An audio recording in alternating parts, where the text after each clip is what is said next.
আমার দিব্য মনে আছে যে গ্রামে যে কিছু মহাজন থাকে, যে কোনো একজনের কাছ থেকে ৫,০০০ টাকা সুদে টাকা নিয়েছে। তো আমাদের ওই সময় রাস্তায় যে গাড়িগুলো চলতো, বাবা আমাকে উপজেলায় আসছে গাড়িতে তুলে দেওয়ার জন্য। ওই টাকাটা নিয়ে ৫,০০০ টাকা নিয়ে আসছিল তুলে দেওয়ার জন্য। তো গাড়ি থেকে নামার পরে যখন বাবা পকেটে হাত দিবে, দেখে যে পকেট কেটে পকেট মার টাকাটা নিয়ে গেছে। বাবার চোখ দিয়ে টপ টপ করে পানি পড়তেছে। আমি কোনো কথা বলতে পারতেছি না, বাকরুদ্ধ হয়ে গেছি। তো কি আর করা, পকেটে ২০০-২৫০ টাকা ছিল, ওটি নিয়ে ঢাকা চলে আসলাম। আমার জীবনে ওই যে বাবার যে মুখটা, ওই মুখটা আমি কখনো ভুলতে পারি না। এরপরে বাবাকে আমি অনেক টাকা দিই, কিন্তু ৫,০০০ টাকা আমি কখনো শোধ করতে পারি না। গর্বিত বাবা ফজলুল হক সাহেব তাকে মঞ্চে ডেকে নিচ্ছে। তুমি ছাড়া আমি একা, বাবা তুমি ছাড়া আমি একা, আমি ফজলুল হক সাহেব, আপনি কেমন আছেন? ইনশাল্লাহ আল্লাহ দিল ভালো আছে। তা আপনি যে সংসার চালালেন, আপনি কি কাজ করতেন? কিছু কাজ করি, মানুষের কাজ করছি। আপনার জমি জমা আছে নাকি না? জমি জায়গা স্বাভাবিক কিছু, স্বাভাবিক কিছু। আর বাকি কি করেন? বর্গা চাষ করি, বর্গা মানুষের করেন। কাজও করি। এই যে আপনি যে কাজ করেন বা চাষাবাদ করেন, তাকে অনেক টাকা আয় হয় না? না না না, আমার সমানে সমানে ওই ছেলে মেয়ে লেখাপড়া মানে খাওয়া দাওয়াটা চলে কোনো রকম ছেলে, কোনো রকমে, আর লেখাপড়াটা? কিছু দিতে পারছি, কিছু দিতে পারছি না, কাগজ স্বাভাবিক আপনি তো দিনমজুরের কাজ করেছেন নাকি? করছি। দিনমজুর মানে কি? আপনি কি মাটি কাটা টাটা এগুলো? মাটিও কাটছি, ক্ষেত খোলায় কাজ করছি। ও খেতে যে ছেলে দেওয়া কোদাল টানাঙ্গন তো হলুদ আর কষাই। ও এগুলো করে। অনেক সময় তো হয় যে টাকা সে বোধহয় পেলেন না বা কাজ পেলেন না, ছেলে মেয়েদের খাওয়াতে হবে, এমনকি একদিন হয়েছে যে খাওয়া আনতে পারতেছেন না, এরকম হয়েছে? খাওয়া কষ্ট এই জীবন গেছে আমার।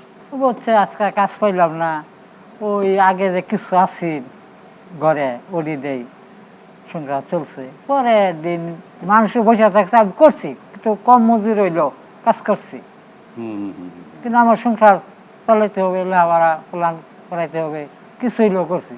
কত অনেকে টাকা বেশি হইলেও করবো না, করতো না, কিন্তু আমার করতে হবে, পেটের জ্বালা। তো বাচ্চা কাচ্চারা মনে করেন যে খিদা, এখন রান্না করতে হবে, বউ বলে জলদি বাজার আনো, এমন হয়েছিল অবস্থা? না ওইরকম, ওই যে আমি যে কাজ করছি কিছু কিছু অল্প অল্প অল্প নিয়ে আসছেন, মানে অর্ধেক খেয়ে মোটামুটি খেয়ে একটু মানে বেঁচে ছিল তারা। তখন কি খারাপ লাগতো যে এই যে টাকা পাচ্ছি না, সবার ঘরে ঘরে খাওয়া? খারাপ লাগলো, আমরা কইছি চুপচাপ থাকি, আমরা কোনো যাবো না, চুপচাপ ঘরে বসে থাকবো, আর মাসিটা দেখলে একটু মনে ই করবো না, আমরা চুপচাপ থাকছি। তো খারাপ লাগতো, নিজে নিজেই খারাপটা সহ্য করতেন। তো বাচ্চারা কি কোনো সময় কান্নাকাটা করতো যে আমার ওরা এত সুন্দর ঘর জামা কাপড় পরছে, আমার এরকম কিছু নাই, বা ও সাইকেল কিনছে আমার সাইকেল নাই, এমন কিছু আবদার টাবদার করতো আপনার কাছে? আবদার আমার ছেলে করছে, একটি ছেলে। আচ্ছা, একটাই ছেলে। যে সময় এইটে পরে সবাই সাইকেল দেওয়া যায়, পরে কাছে বাবা আমার একটা সাইকেল এনে দেওয়া না, আমি ইনশাল্লাহ ভালো রেজাল্ট করবো আমি, ঠিক আছে পরে তোমার সাইকেল কিনে দেবো। পরে আল্লাহ দিয়ে ভালো রেজাল্ট করছে, পরে বাবা এখন আমি বাবা তুমি কলেজে ভর্তি হও, ভর্তি হইলে পরে পয়সা হাতে যাবে, পরে তুমি সাইকেল কিনে দেবো ইনশাল্লাহ। কলো না, আমি ভালো রেজাল্ট করো, পরে আল্লাহ দিছি দে কিনে দিব, এরকম করে আল্লাহ দিলে দিন কেটে গেছে। এই যে আশা দিচ্ছেন, তাকে আশা আশা রাখছেন, আর আপনি কিন্তু সাইকেল কেনার তখন ক্ষমতাও নাই, কিন্তু ওরা বলছেন যে আল্লাহ হয়তো ইনশাল্লাহ পরে দেবে। তো এই যে আপনি খেয়ে না খেয়ে ওদের লেখাপড়া করাচ্ছেন, ওকে তো আপনার কৃষিকাজে লাগাতে নিতে পারতেন, তো আপনি মনের ইচ্ছা কি ছিল? অনেকে বলছে কৃষিকাজে তোমার সাথে নিয়ে যাও, আমি কই না, আল্লাহ যদি দেয় ওরা আমি লেখাপড়া করাবো শেষ পর্যন্ত। আল্লাহ দয়া করলে যদি দয়া করে তো চাকরি হয়ে করি খাবো না, কষ্ট করি আমি একাই করি, এদের আল্লাহকে ভরসা করেছি। তো কষ্টের মধ্যে তো কিছু ভালো সময় তো থাকে, তাই না? অবশ্যই। তো দু একটা ভালো সময়ের কথা শুনি, যে এই সময়টা ভালো ছিল। ও আনন্দ লাগছে যে সময় রেজাল্ট বেরিয়েছে, তখন আমার শরীরে খুব আনন্দ লাগছে, কাজ করা গেল শক্তি হয়েছে আমার, মনের একটা আনন্দ আছে। সবাই বলছে তুমি এত খুশি কে, আমার ছেলে বাহ, ভালো রেজাল্ট সুন্দর। করছে। ছেলে তো আপনার বোধহয় BCS এর সুযোগ পেয়েছে, তাই না? ইনশাআল্লাহ আপনাকে দোয়ায়। তো অনেক ছাত্রছাত্রীদের পড়াচ্ছে, আপনার কাছে কেমন লাগছে? ছেলে শিক্ষক, আপনি কিন্তু লেখাপড়া বোধহয় বেশি করেননি, তাই আমি না? করছি না, দস্তও তো পারি না। করেননি? দস্তও পারি না। তা আপনার কাছে কেমন লাগছে আপনার ছেলে সব পারে? ওই হাতে আরো গেলে বলে তুমি তো কিছু পারো না, তুমি ছেলে কেন লেবার কিবা বলতে মাথায় কি? আমি বলি আল্লাহর কাছে চাইছি তো মেয়েকে লেখাপড়া করতাম, ছেলেরা লেখাপড়া করামো আল্লাহর কাছে, আমি এটাই বাহ, কামনা করছি। সুন্দর। শুনলেন ফজলুল হক সাহেবের কষ্টের কথা, কিভাবে তার ছেলেকে লেখাপড়া করিয়েছে, খেয়ে না খেয়ে। কোনো প্রশ্ন আছে ফজলুল হক সাহেবের কাছে? জি। আমার প্রশ্ন হলো ফজলুল আঙ্কেলের কাছে, যে ছেলে মেয়েকে নিয়ে তো প্রতিটি বাবা মায়ের একটা স্বপ্ন থাকে, আপনারও নিশ্চয়ই আপনার ছেলেকে নিয়ে একটা স্বপ্ন ছিল, তো আপনার ছেলেকে নিয়ে যে স্বপ্নটা আপনার ছিল ওটা কি পূরণ হয়েছে? ইনশাআল্লাহ আল্লাহ আমার সব কিছু পূরণ করছে। আল্লাহ নামাজ করি, আল্লাহর কাছে দোয়া করি, আল্লাহ তুমি আমার জীবনটা সুখী, এদি সুখী, কামলা দিলেও আমার জীবনটা খুব সুখী। বাহ, সুন্দর। গর্বিত বাবা ফজলুল হক সাহেবের সাথে তার ছেলে আছে ফখরুল আলম, তাকে ডেকে নিয়ে। এক আকাশ নীল তুমি, তুমি আমার সাত সমুদ্র জল।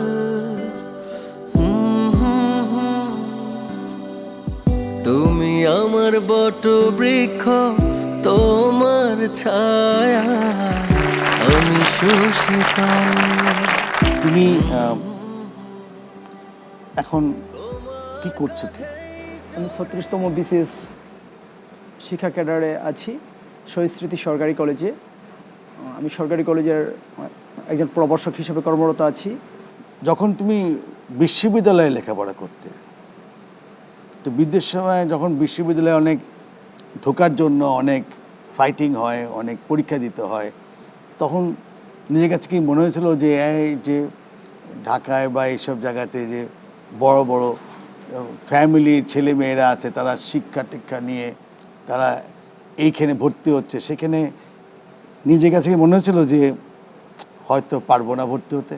এমন লেগেছিল নাকি? না, না, আসলে ছোটোবেলা থেকে আমি কখনো মানে কোনো কাজে অকৃতকার্য হয়নি, ব্যর্থ হয়নি। এই বিশ্ববিদ্যালয়ে যে পড়তে হবে এটা আমি ইন্টারমিডিয়েট পাস করার পরে বুঝেছি যে আচ্ছা, এরপরও পড়ালেখা আছে, বিশ্ববিদ্যালয়ে পড়তে হয়। তো আমার এক কাজিন ছিল, তো আব্বা বললো যে আমার ছেলে তো ইন্টারমিডিয়েট পাস করছে, এখন কি করবে? তো উনি ভর্তি একটা গাইড কিনে দিল আমাকে, বললো যদি তুমি এই গাইডটা পড়তে পারো তাহলে তোমার বিশ্ববিদ্যালয়ে চান্স হবে।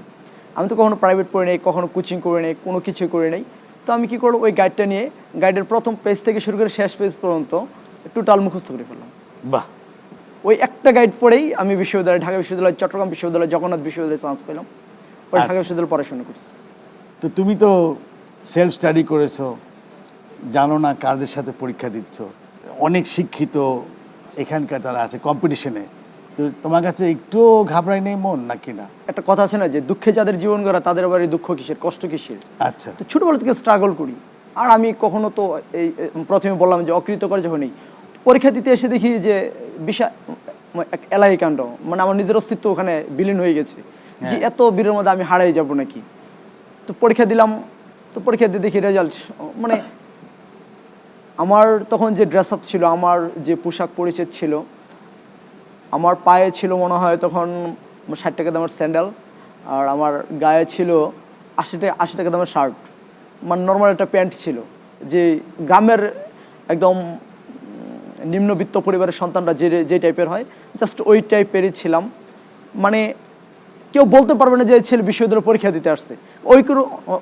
ওরকম কোনো লেবাস আমার ছিল না যে একজন স্টুডেন্ট যে ঢাকা বিশ্ববিদ্যালয়ে পরীক্ষা দিতে তারপরেও যাচ্ছে। তোমার সাহস ছিল? হ্যাঁ, মানে আমার এক স্যার বলতো যে যখন তোমার বুক ভরা সাহস থাকবে, যতক্ষণ যে কোনো কাজে তুমি জিততে পারবে, আর যদি সাহস হারিয়ে ফেলো তুমি হেরে যাবে।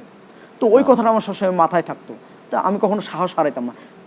ইভেন এখনও আমি কোনো কাজে যখন কোনো কাজ করি, আমি সাহস নিয়ে কাজটা করি যে ইনশাল্লাহ আমি জিতে যাব। তুমি বললে যে ছোটবেলা থেকে স্ট্রাগল করে গেছো, তো স্ট্রাগল মানে কি? তোমাদের ঘরের কি আমাদের এরকম দালান কোঠার মতো ঘর ছিল না? কেমন ছিল তোমাদের না ঘর না বাড়ি? না, কেমন ছিল? আমার ঘর ছিল খুবই সাদামাটা একটা কুড়ে ঘর ছিল। কুড়ে ঘর? কুড়ে ঘর ছিল, দরজা জানলা ছিল না, হ্যাঁ? পড়ার চেয়ার টেবিল ছিল না, আমি সবসময় ফ্লোরেই পড়তাম, চট বিছিয়ে।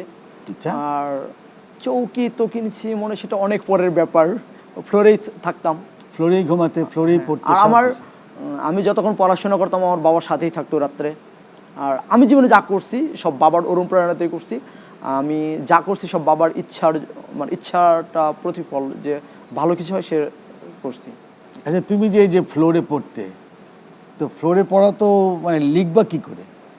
আমার হাতের দুইটা হ্যাঁ। কোনো এখনো কালো হয়ে গেছে, যে আমি এভাবে যে পড়তাম কোনো ফ্লোরে। দিয়ে পড়তে তো হ্যাঁ, ফ্লোরে। তোমাদের দরজা জানলা কদিন ছিল না? প্রায় তো ইন্টারমিডিয়েট পর্যন্ত তো আমার ঘরের দরজা জানলা ছিল না। বলে কি? তো সারা জীবনে তোমরা খোলা, তার মানে ঝড় বৃষ্টির সময় কি করতে তোমরা? বই যা কিনতাম, তো ঝড় বৃষ্টিতে এখন কি করব। তো পড়ে যখন ইন্টারমিডিয়েটের ওদিকে, তো আমাদের ঘরে পুরাতন মানে কোন উপরে টিন কার ছিল কাছ না থেকে- ছন ছিল? না না, ছনের ঘর ছিল। ছন? টিন না, টিনও নাই? ছনের ঘর ছিল। না না না, আচ্ছা। একটা ভাঙা টেবিল সংগ্রহ করছিল মনে হয় আব্বা। বৃষ্টি আসলে কি করতাম, ওই বইগুলো টেবিলের উপর থেকে রেখে টেবিলের নিচে রাখতাম, ওখানে আবার একটা কাগজ দেওয়া, বইগুলো ঢেকে দিতাম যাতে বইগুলো না ভিজে। চেয়ার? চেয়ার তো পরে অনেক পরে কিনছি। আর চেয়ার কিনছি আমার মনে আছে এখনো, যখন আর পারতেছিলাম না তখন আব্বা মনে হয় বাজার থেকে 60 টাকাতে একটা চেয়ার কিনে নিয়ে আসছিল। ওই গ্রামের বাজারগুলোতে রেডিমেড যে চেয়ারগুলো বিক্রি হয়, আচ্ছা আচ্ছা। ওই পরে কয়েকদিন পরে ওটা কাঁঠাল ভেঙে গাছ, গেছে। আম গাছের যে চেয়ারগুলো ছোট হ্যাঁ, ছোট হয়। সেটার দাম ছিল 60 টাকা, আমার মনে আছে এখনো স্পষ্ট। তো এই যে বেশ তোমাকে কয়েকদিন পরে কোনো ভেঙে গেছে। গেড়ে লেখাপড়া করতে হবে, এখন তুমি চেয়ারে বসে পড়ছো, তোমার মনটাকে খুব আনন্দিত হয়েছিল তখন নাকি না? হ্যাঁ, এটা তো তোমার বাবা অন্যরকম যেটা- একটা অনুভূতি, যে চেয়ারে বসে পড়তেছি, টেবিলে পড়তেছি, যদিও ভাঙা টেবিল, চেয়ারটা একটু তারপরেও একটা মনে হতো যে অন্যরকম একটা অনুভূতি, যে চেয়ার টেবিলে বসে পড়তেছি। তো তোমাদের ইট কেমন হতো?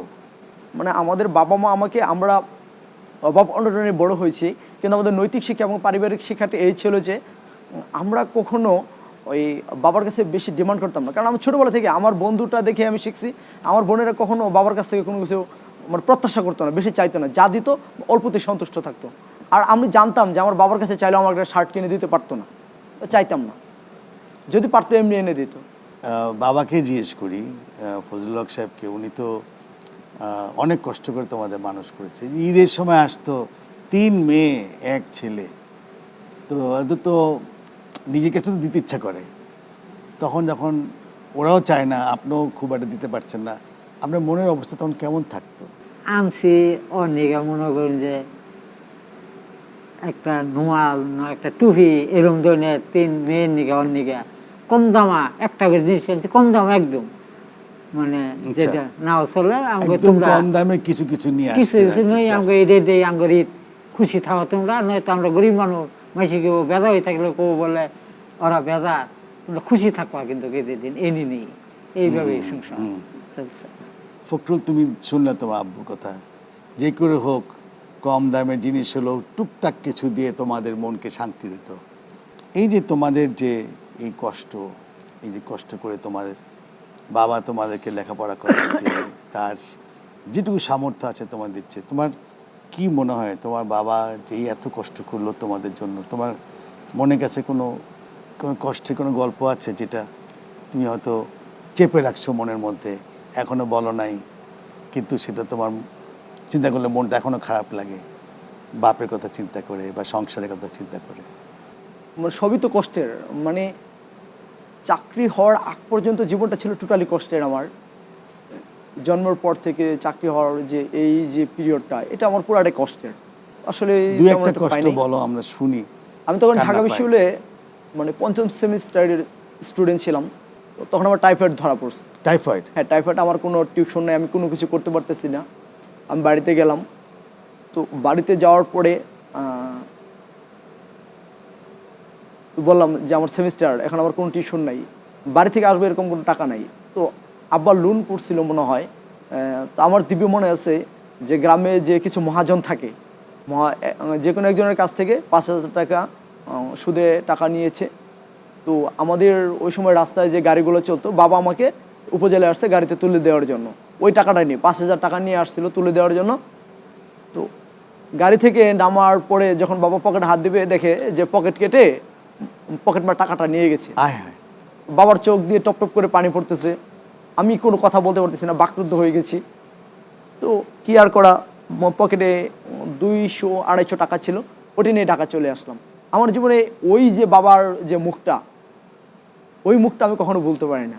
এরপরে বাবাকে আমি অনেক টাকা দিই, কিন্তু ওই 5,000 টাকা আমি কখনো শোধ করতে পারি না। তোমাকে যে এখনো সেই বাবার মুখটা চোখে না না, ভাসে? ওই চেহারাটা আমি এখনো ভুলতে পারি না। বলতে পারছো না? কি কষ্টের, মানে করুণ একটা অবস্থা। আচ্ছা, তুমি যে ক্লাস 6 থেকে মানে নিজের তো বই খাতাও সেভাবে নিতে পারতে না, হয়তো পুরান বই টই নিতে পারতে, কিংবা মানে ইউনিভার্সিটি পর্যন্ত তো এই টানা হ্যাচড়ার মধ্যেই গেছো। এমন কেউ ছিল তোমার সাথে, তোমার বন্ধু বান্ধব কেউ তোমাকে সাহায্য করতো বা কিছু, কিংবা তুমি সাহায্য চেয়েও পাও নাই? না, আমার গ্রামে একটা পরিবার ছিল, ওনারা সম্পর্কে আমার মামা লাগে। তো ছোটোবেলা থেকে ওনারা খুব ভালো মানুষ। তো ওনারা আমাকে মানে বিভিন্নভাবে সহযোগিতা করতো, মানে পড়ালেখা দিয়ে সাপোর্ট দিয়ে, তো মানসিক সাপোর্ট দিয়ে। মাঝে মাঝে যখন যদি টাকায় বা আর কুলোতে পারছি না, তখন ওই মামাদের কাছ থেকে টাকা নিতাম, 500-1000 করে নিয়ে নিতাম। তাই? কিন্তু ওই টাকা কখনো শোধ করে নেই, এখনো শোধ করে নেই। দিতে গেলে তুমি মামারা যখন- বকা দেয় যে তুমি ওই টাকা ক্লাস 6-এ গেলে, ক্লাস 6 একটা বড় একটা পজিশন থাকে ক্লাস 6-এ, তখন তুমি যে কাপড় চোপড় পরে গেছিলে, তখন তুমি কি তোমার নিজের কাপড় পরে গেছিলে না অন্য কারো? এখানে গল্পটা শুনি না একটু। ক্লাস 6-এ যখন আমি ভর্তি হয়েছি, মানে মজার বিষয়, আমি প্রথম প্যান্ট পরছি ক্লাস 9-এ। ও, তো লুঙ্গি থাকতো তখন? তো আমি ক্লাস 6-এ যখন ভর্তি হয়েছি, তখন যে লুঙ্গিটা আমার ছিল, কারণ প্রথম দিন স্কুলে যাব, একটা ব্যাপার আছে, একটা ভালো লুঙ্গি একটা চেয়েছিলে। ভালো লুঙ্গি ছিল। তো আমার প্রতিবেশীর আমার সমবয়সী এক ছেলের আম্মা ধার করে একটা লুঙ্গি নিয়ে আসছে, ওই লুঙ্গি পরে আমি ক্লাস 6-এ ভর্তি হয়েছিলাম। বাহ, অনেক কষ্ট করছো তুমি। আচ্ছা, তোমার বাবাকে নিয়ে তো তোমার অনেক স্মৃতি, কারণ কষ্টের স্মৃতিগুলো গেঁথে থাকে। পৃথিবীর এমন কোনো সবচেয়ে- স্মৃতি আছে যেটা তোমার বাবাকে তুমি এখনো বলো নাই, কিন্তু মনে গেঁথে আছে, কি কষ্টটা চেপে রাখছো, তোমার বাবাকে কোনো কিছু বলো নাই, সেটা বলতে পারো? বাবাকে বলি নাই বলতে কি, আমি সবসময় বাবার সাথে সাথে সাথে সাথে থাকি। আমি আমার পরিবার, আমার মা এবং বাবা ছাড়া আমি অন্য কোনো চিন্তা করতে পারি না। আমি এখনও যদি বাজারে যাই, কোথাও ঘুরতে যাই, বাড়িতে থাকি, তো বাবা আমার সবসময় সাথেই থাকে। আমি বাবাকে নিয়ে সব জায়গায় যাই। আচ্ছা, ইভেন আমি গ্রামে যখন আড্ডা দিই, কোথাও সন্ধ্যার পরে বসে, আমি আমার বাপ ছেলে একসাথে বসে থাকি। বাজারে যাই, বাবা ছেলে একসাথে বসে। আর তো সবসময় বাবাকে বাবার নিয়ে সাথে- তোমার কোনো ইচ্ছা আছে আর এখন, যে আমি এটা চাই বাবার জন্য করতে? আমার জীবনে একটা স্বপ্নই, হ্যাঁ। যে আমরা 4 ভাই বোন, বাবা মা সহ আমরা যেই ঘরটায় থাকতাম, বাবার ইচ্ছে ওই ঘরটা একটু ভালো করে করার জন্য, সুন্দর করে ঘর করতে হ্যাঁ, চাচ্ছ? সুন্দর একটা ঘর করার জন্য। তা আমার জীবনের ইচ্ছে আছে যে আল্লাহ তাআলা যদি আমাকে তৌফিক দান করে, যে কোনো মূল্যে আমার ওই ঘরটাকে আমি একটু ভালো করে বাবাকে উপহার দেব। সুন্দর, সুন্দর। শিক্ষকতা পেশাতে তুমি অলরেডি ঢুকেই গেছো, কেমন লাগছে? ভালো, শিক্ষকতা পেশা আলহামদুলিল্লাহ খুব মজার একটা পেশা। আমি অনেক ছাত্রছাত্রী আমার বিভিন্ন বিশ্ববিদ্যালয়ে পড়ে, বিভিন্ন জাতীয় বিশ্ববিদ্যালয়ে পড়ে, সব জায়গায় পড়ে। আমি যেখানে যাই, কোনো কাজের জন্য ডাকলে অনেক রেসপন্স পাই, শ্রদ্ধা আছে, সম্মান আছে। বাহ, সুন্দর। আমি তো গ্রামের সবাই তো সাইকেল দিয়ে স্কুলে যাইতো। আমি ভাবতাম যদি আমার একটা সাইকেল থাকতো কতটা সহজ হতো আমার জন্য যাওয়া। তো গ্রামের রাস্তা, বৃষ্টি হলে তো হিউজ পরিমাণ কাদা, আর শুষ্ককালে তো প্রচুর ধুলা। তো এইভাবে ধুলা কাদা মাটিতে যাইতাম স্কুলে। তো একটা সাইকেল থাকতাম, তো বাবা বলতাম, বাবা আমাকে আমার জন্য একটা সাইকেল কিনে দাও। তো বাবা যেটা বললো যে এই বছর ভালো রেজাল্ট করো, আগামী বছর সাইকেল কিনে দেবো। আগামী বছর খুব সুন্দর ভালো রেজাল্ট করতাম, তো বলতাম বাবা সাইকেল কিনে দাও। তো একটু তো বড় হয়েছে, আর একটু বড় হও, আগামী বছর আর একটু ভালো রেজাল্ট করো, তো সাইকেল কিনে এইভাবে দেবো। চলছে। এভাবে যখন আমি এসএসসি পাস করলাম, যে বাবা সাইকেল দাও। আচ্ছা তুমি এসএসসি পাস করো, সে কলেজে গিয়ে ভর্তি হইলাম, কলেজ থেকে ভালো রেজাল্ট করলাম, তো বললাম বাবা সাইকেল কিনে দাও। আচ্ছা ঠিক আছে কিনে দেবো, ঠিক আছে আগে বিশ্ববিদ্যালয়ে ভর্তি হও। আচ্ছা, আচ্ছা বিশ্ববিদ্যালয়ে ভর্তি হইলাম, যে বাবা সাইকেল কিনে দাও, ঠিক আছে। তখন আর বাবার সাথে তো আর কোনো নিয়মিত যোগাযোগ নাই, নিজের মোবাইল নাই, তো ঢাকা থাকতাম। তো জীবনে খুব শখ ছিল যে একটা বাইসাইকেল কিনবো, খুব শখ ছিল যে নিজের একটা বাইসাইকেল থাকবে, খুব চালাবো, ইচ্ছা মতো ঘুরবো। এই শখটা এখনও পূরণ করতে পারি নাই। মাঝখানে এই শখ পূরণ না করতে পারে একটা মোটর সাইকেল কিনলাম কদিন আগে। তো কিনে ফেলছো? হ্যাঁ, একটা মোটর সাইকেল কিনছি। শুনলেন একটা দরিদ্র অবস্থা থেকে একটা মানুষ কিভাবে মানুষের মতো মানুষ হতে পারে, এবং তার যে একটা সাইকেল কেনার যে শখ, সে আলটিমেটলি একটা মোটরসাইকেল পর্যন্ত সে চলে গেছে। কোনো প্রশ্ন আছে ফজলুল হকের কাছে? ফখরুল ভাইয়ের কাছে আমার একটা প্রশ্ন হচ্ছে যে ভীষণ প্রতিকূল অবস্থা থেকেই উনি আজকে এখানে এসেছেন, তো ওনার জীবনের সবচেয়ে বড় শিক্ষা কি? আমার জীবনের সবচেয়ে বড় শিক্ষা হলো সৎ চিন্তা এবং সৎ উদ্দেশ্য থাকলে সফল হওয়া যায়, এটি বড় শিক্ষা। আর কেউ কোনো প্রশ্ন করতে চান? ফখরুল ভাইয়ের কাছে আমার একটা প্রশ্ন ছিল যে ভাইয়া আপনার জীবনের সবচেয়ে কষ্টের দিন বা ঘটনা কোনটি? কষ্টের দিন ছিল আমার বড় বোনের বিয়ে, যেহেতু বাড়ির প্রথম সন্তান বড় আপু, তো বড় আপুকে আমার চাচা চাচিরা বাবা মা পাড়া প্রতিবেশীরা সবাই তুলে দিচ্ছি, তো সবাই কান্নাকাটি করতেছে, তো আমিও কান্নাকাটি করতেছি, কিন্তু আমার কান্নার কারণটা ছিল ভিন্ন। কারণ আমি একমাত্র ছেলে যে বোনের সাথে যাব, আমার যে শার্টটা ছিল শার্টটা পিছন দিক থেকে পুরাটাই ছিঁড়ে। কারণ আমার কষ্টটা হলো যে এই ছেঁড়া শার্ট গিয়ে দিয়ে আমি নতুন আত্মীয় বাড়ি কেমনে যাব। তো আমার এখনও স্পষ্ট মনে আছে যে ওই সময়টাতে এত ব্যস্ততার মাঝেও আমার সুইসুতা দিয়ে আমার শার্টটা সেলাই করে দিয়েছে, ওই শার্টটাকে দিয়ে আমি আমার বোনের সাথে তার শ্বশুর বাড়ি গিয়েছি। বাহ, সুন্দর। ফজলুল হক সাহেব, আপনার গর্বিত পিতা, আপনার ছেলে ফখরুল সাহেব, সেও একজন ভালো একটা মানুষ হয়ে তৈরি হয়েছে। RTVর পক্ষ থেকে আপনাকে উত্তরীয় এবং ক্রেস্ট উপহার দেওয়া হবে। এক আকাশ নীল তুমি, তুমি আমার সাত সমুদ্র জল।